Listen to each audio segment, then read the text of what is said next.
કરોડો હરિભક્તો માટે આસ્થા, શ્રદ્ધા અને વિશ્વાસનું કેન્દ્ર પૂજ્ય પ્રમુખ સ્વામી મહારાજના 96મા જન્મદિવસની સુરત ખાતે ભવ્યાતિ ભવ્ય ઉજવણી કરવામાં આવી। ગત 27 નવેમ્બરથી દાંડી રોડ ખાતે બીએપીએસ દ્વારા બ્રહ્મલીન પૂજ્ય પ્રમુખ સ્વામી મહારાજના 96મા જન્મ જયંતિ મહોત્સવ તેમજ અડાજણ બીએપીએસ મંદિરના 20 વર્ષની પૂર્ણાહુતિ પ્રસંગે ભવ્ય ઉજવણી માટે 400 એકરમાં સ્વામિનારાયણ નગર તૈયાર કરવામાં આવ્યું છે। 13 ઓગસ્ટે બાપાના અક્ષરવાસ બાદ યોજાયેલા આ પ્રથમ જન્મોત્સવમાં દેશ વિદેશથી હરિભક્તો ઉમટ્યા। વર્ષો સુધી આપણને સૌને આધ્યાત્મિકતાનું જ્ઞાન પીરસનાર અને હરિને પામવાનો માર્ગ ચિંધનાર પ્રમુખ સ્વામી મહારાજ ભલે આજે આપણી વચ્ચે ન હોય, પરંતુ સૌ કોઈના હૃદયમાં પૂજ્ય પ્રમુખ સ્વામી મહારાજ આજે પણ વસવાસ કરે છે। સુરતમાં હરિભક્તો ઉપરાંત વિવિધ શાળાઓના વિદ્યાર્થીઓ દ્વારા પ્રમુખ સ્વામી મહારાજના જીવન કાર્યો પર વિવિધ પ્રોજેક્ટ અને પ્રતિકૃતિઓના એક્ઝિબિશનનું પણ આયોજન કરાયું। તો સાથે જ 27 નવેમ્બરથી રોજ રાત્રે પૂજ્ય બાપાના કાર્યો અને જીવન પ્રસંગો આધારિત કાર્યક્રમોનું આયોજન કરાયું। બોચાસણવાસી અક્ષર પુરુષોત્તમ સ્વામિનારાયણ સંસ્થાનની વિશ્વવ્યાપી માનવ કલ્યાણની પ્રવૃત્તિઓમાં પ્રમુખ સ્વામી મહારાજે 17,500 ગામડાઓને તીર્થત્વ આપ્યું છે। આ સાથે 2,50,000 ઘરોની મુલાકાત લીધી છે, 7,50,000 પત્રો લખ્યા છે, 950 સુશિક્ષિત સંતોની ભેટ આપી છે, 1200 થી વધુ મંદિરોનું નિર્માણ કર્યું છે, 2 અક્ષરધામ બનાવી ભારતને ગૌરવ અપાવ્યું છે।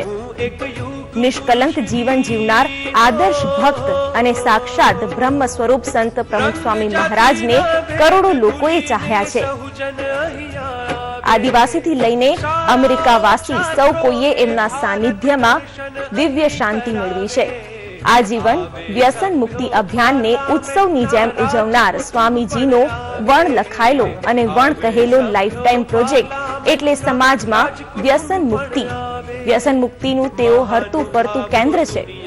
પૂજ્ય પ્રમુખ સ્વામી લોકોને વ્યક્તિ જગત મળી વ્યસન મુક્તિનો સંદેશો પાઠવે છે। સ્વામીશ્રીએ બીએપીએસની 162 થી વધુ પ્રવૃત્તિઓમાં વ્યસન મુક્તિને સ્થાન આપ્યું છે।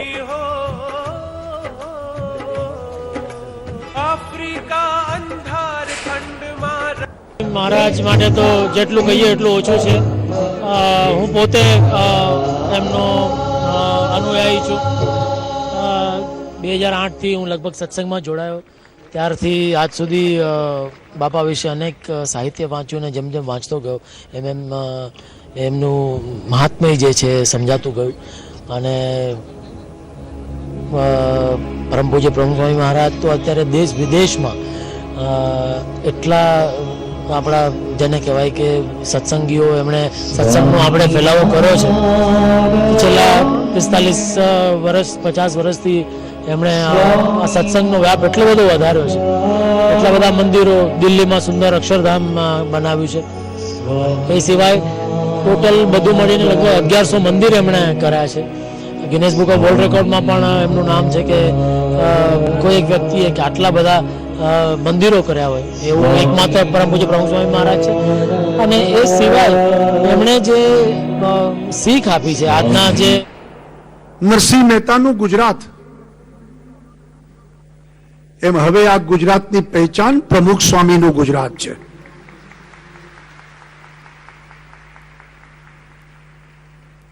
કારણ કે છેલ્લા 3-4 દાયકામાં ગુજરાત માટે પ્રમુખ સ્વામીની ખૂબ સેવા,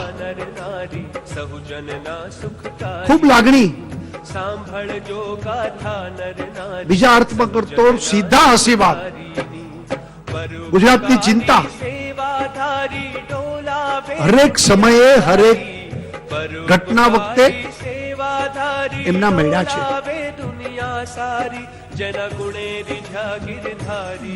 પ્રમુખ સ્વામી હતા ત્યાં સુધી જે નરેન્દ્રભાઈ કહેતા ને